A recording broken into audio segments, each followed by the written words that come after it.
अस्सलामुअलैकुम YouTube friends, आपको मावस चैनल में खुश आमदीद। आज हम आपके साथ लजीज़ा की मज़ेदार फिरनी की रेसिपी शेयर करेंगे। ये बनानी तो बहुत आसान है, एक छोटी सी रेसिपी है, लेकिन इसमें एक ये मसला आता है कि अक्सर इसकी गुठलियाँ बन जाती हैं। तो उसके लिए हम आपसे एक छोटी सी टिप भी शेयर करेंगे। तो ये छोटी सी रेसिपी हमारी देखिए। ये लजीज़ा की खीर और लजीज़ा की फिरनी में अगर डिफरेंस करें तो लजीज़ा की खीर ज़्यादा मज़े की है। उसका भी लिंक मैं आपको डिस्क्रिप्शन में दे दूँगी, वो हमने बनाई थी।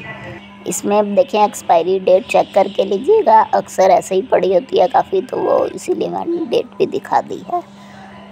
ये इसका पैकेट है, इसमें हर चीज़ रेडी होती है। 1 किलो दूध लिया है, उससे थोड़ा सा ज़्यादा ही लिया है ताकि इसको थोड़ा सा अच्छे से दूध को पहले बॉईल कर लें, उसमें ज़रा और ज़्यादा अच्छा टेस्ट आता है।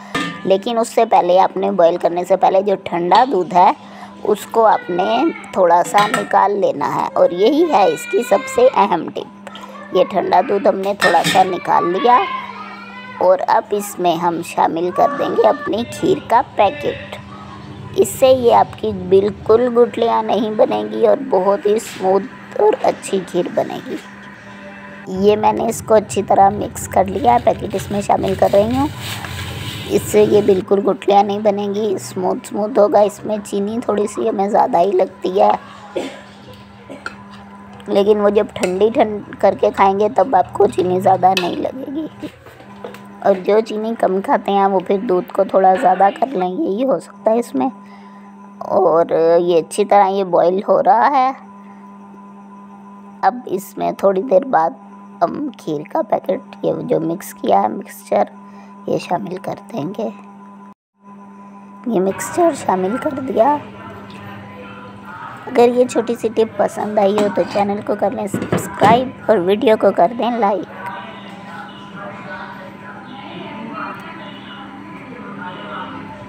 थोड़ी सी इसकी आग ऊंची रखी है ताकि ये बॉईल आ जाए। उसके बाद आंच आहिस्ता कर दें और इसको मिक्स करते रहें।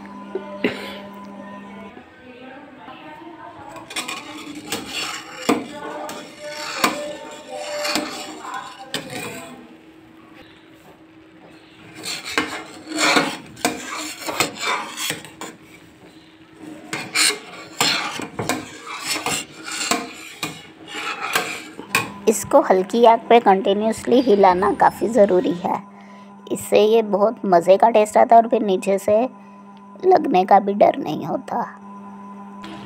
वैसे ऊंची आग करके जल्दी में हो तो आप वो भी हिला दें, तब भी टेस्ट तो अच्छा ही आ जाता है।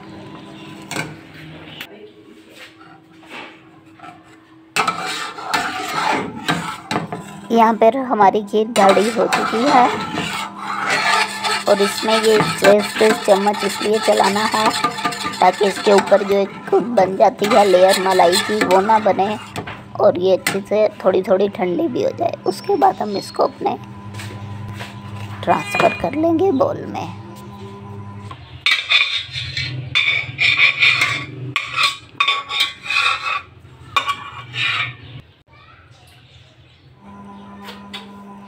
अगर एक्स्ट्रा बादाम पिस्ता है तो उसके साथ आप गार्निश कर लें। और ये रही मज़ेदार सी फिरनी।